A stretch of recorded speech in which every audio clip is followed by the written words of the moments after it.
প্ৰথম কুৱেশ্যন ইউএনএ দিৱস United nation দিৱস কেতিয়া পালন কৰা হয় মানে ৰাষ্ট্ৰসংঘ দিৱস কোন তাৰিখে পালন কৰা হয় আৰু ইয়াৰ এনসাৰটো হৈছে 24 অক্টোবৰ 24 অক্টোবৰ তাৰিখে ৰাষ্ট্ৰসংঘ দিৱস অৰ্থাৎ ইউনাইটেড নেশ্যন দিৱস পালন কৰা হয় নেক্সট কুৱেশ্যন ভাৰতীয় মহাকাশ গৱেষণা প্ৰতিষ্ঠানৰ মুখ্য কাৰ্যালয় ক'ত অৱস্থিত আৰু ইয়াৰ এনসাৰটো হৈছে বাংগালোৰ ভাৰতীয় মহাকাশ গৱেষণাৰ প্ৰতিষ্ঠানৰ মুখ্য কাৰ্যালয় হেডকোৱাৰ্টাৰ বাংগালোৰত অৱস্থিত নেক্সট কুৱেশ্যন অৰ্থনীতিৰ পিতৃ আখ্যা কাক দিয়া হয় মানে অৰ্থনীতিৰ ইকনমিৰ পিতৃ বুলি কাক কোৱা হয়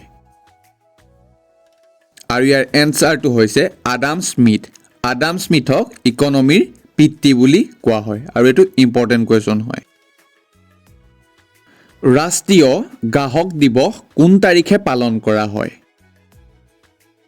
নেশ্যনেল কনজিউমাৰ দিৱস কোন তাৰিখে পালন কৰা হয় আৰু ইয়াৰ এনসাৰটো হৈছে 24 ডিচেম্বৰ তাৰিখে ৰাষ্ট্ৰীয় গ্ৰাহক দিৱস পালন কৰা হয় নাছাৰ সম্পূৰ্ণ অৰ্থ কি নাছাৰ ফুল ফৰ্মটো কি হয় আৰু ইয়াৰ এনসাৰটো হৈছে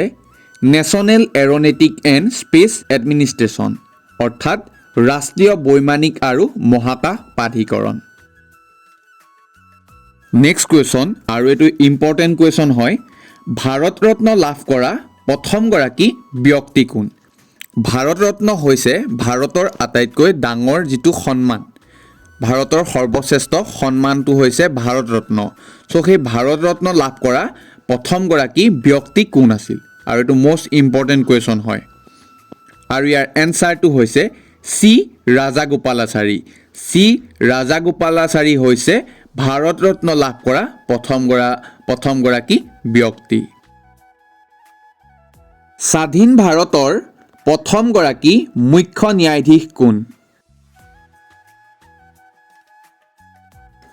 আৰু ইয়াৰ এনসাৰটো হৈছে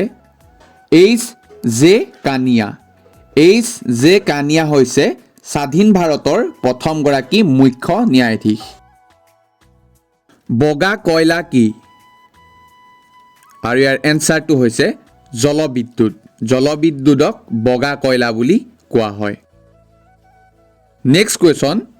কোনখন গ্ৰন্থক সাম্যবাদৰ বাইবেল আখ্যা দিয়া হয় আৰু এটো ইম্পৰ্টেন্ট কুৱেশ্যন সাম্যবাদৰ বাইবেল বুলি কোনখন গ্ৰন্থক আখ্যা দিয়া হয় আৰু ইয়াৰ এনসাৰটো হৈছে দাস কেপিটেল আৰু দাস কেপিটেল গ্ৰন্থখন কাৰ্ল মাৰ্ক্সে লিখিছিল সো কাৰ্ল মাৰ্ক্সৰ দাস কেপিটেল গ্ৰন্থখনক সাম্যবাদৰ বাইবেল আখ্যা দিয়া হয় আৰু এটো ইম্পৰ্টেন্ট কুৱেশ্যন হয় নেক্সট কুৱেশ্যন আৰু এই কুৱেশ্যনটো ইম্পৰ্টেন্ট কুৱেশ্যন হয় কোনখন দেশে প্ৰথমতে উপগ্ৰহ উৎক্ষেপণ কৰিছিল মানে কোনখন দেশে ফাৰ্ষ্টতে স্যাটেলাইট মানে পঠাইছিল ঠিক আছে স্যাটেলাইট উৎক্ষেপণ কৰিছিল আৰু ইয়াৰ এনসাৰটো হৈছে ৰাছিয়াই প্ৰথমতে উপগ্ৰহ উৎক্ষেপণ কৰিছিল স্যাটেলাইট মহাকাশলৈ পঠাইছিল নেক্সট কুৱেশ্যন অস্কাৰ বঁটা কিহৰ লগত জড়িত অস্কাৰ এটা এৱাৰ্ড হয় বঁটা হয় মানে এটা সন্মান হয় সো হে অস্কাৰ বঁটাটো কি ক্ষেত্ৰৰ লগত জড়িত